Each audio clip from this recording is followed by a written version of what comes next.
Storytime TV present Ang Dilim sa Baryo.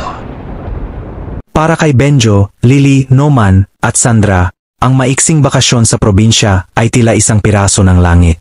Pagkatapos ng mahahabang oras ng pagtatrabaho sa Maynila, ang kanilang pagdating sa isang liblib na baryo sa kabundukan ng Quezon ay isang pag-aalalang tinanggal sa kanilang dibdib. Habang papasok sila sa baryo, sinalubong sila ng malamig na simoy ng hangin at mga matatayog na puno na tila nagkukubli ng kanilang lihim.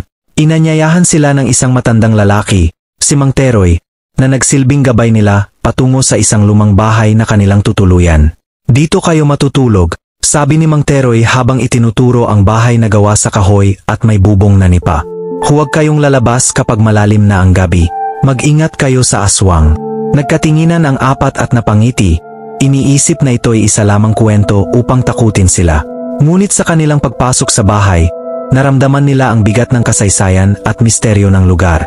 Ang mga bintana ay may lumang kurtina at ang mga sahig ay natutunog sa bawat hakbang.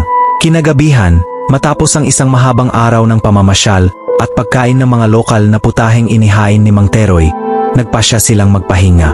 Ngunit bago matulog, napansin ni Sandra ang isang kakaibang anino sa bintana. May nakita ba kayong gumagalaw sa labas? Tanong niya, ngunit wala sa kanila ang sumagot. Sa halip, nagpasya na lang silang isara ang bintana at matulog na.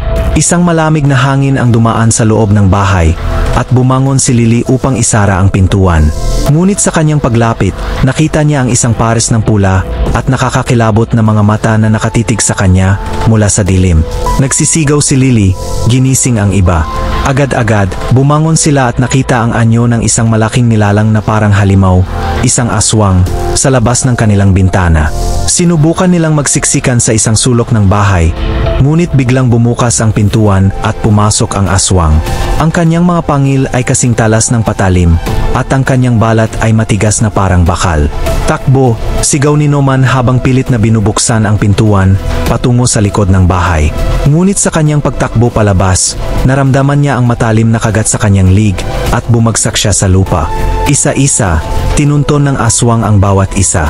Sinubukan ni Benjo na lumaban gamit ang isang kahoy na pamalo, ngunit wala itong nagawa sa lakas ng aswang. Si Sandra ay sumubok tumakbo patungo sa kagubatan, ngunit hindi rin siya nakalayo. Walang kalaban-laban, ang apat na kaibigan ay isa-isang pinatay ng aswang. Ang kanilang mga hiyaw ay sinipsip ng dilim, at ang kanilang mga katawan ay natagpuan na lamang ng mga taga-baryo kinabukasan. Wala ng buhay at tila pinagnakawan ng dugo. Sa kanilang pagkamatay, ang baryo ay muli na namang naging tahimik, na tila ba walang nangyari. Walang sinuman ang nakakaalam ng tunay na nangyari sa kanila, at ang kanilang alaala ay naging bahagi na lamang ng mga kwento ng takot sa probinsya. Mula noon, walang sinuman ang naglakas loob na manatili sa lumang bahay, at sa tuwing sasapit ang gabi, ang mga kwento tungkol sa aswang ay muling bumubuhay sa takot ng bawat isa. Ang dilim ay muling kumakapit sa kaluluwa ng baryo, naghihintay ng susunod na bibiktimahin.